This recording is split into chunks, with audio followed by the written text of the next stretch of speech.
สุดท้ายบงโอนจับตึกขนาวหัวจับตึกขนาวไอ้ตึกขนาวลงบนตึกขนาวไอ้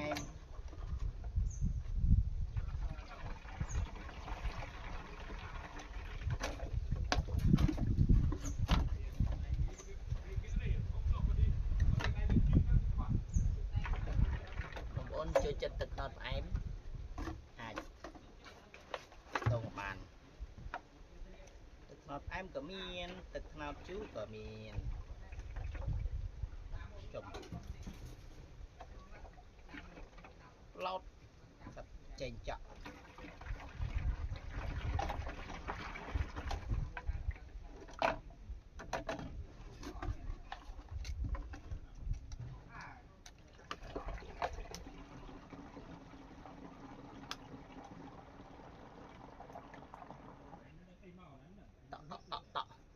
ពេញពងបង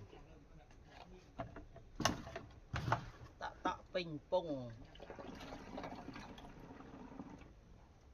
មានតែពងខ្លះអត់ពេញដែរដោយសារទឹកខ្នោតវាតិចបងច្រើននោះ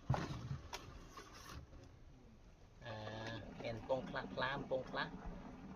ដោយសារវាកាសជាតិប្រែប្រួលទឹកធម្មជាតិយ៉ាងណាគេទៅតាមអាកាសធាតុដែរបងប្អូន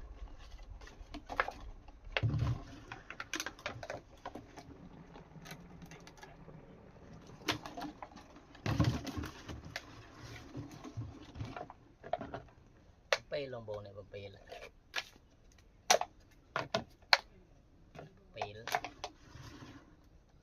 ឲ្យវាខ្លាឲ្យវាកើត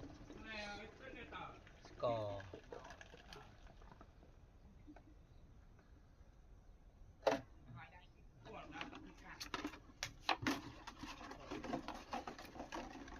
មានណាខ្លាខ្លាំងល្អ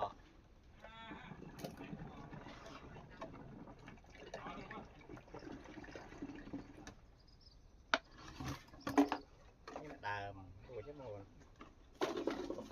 ទុកសិនចាំលាងក្រោយ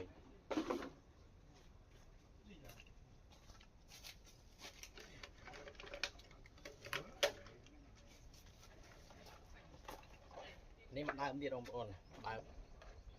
ដើមពី4 6 8 9 9ពង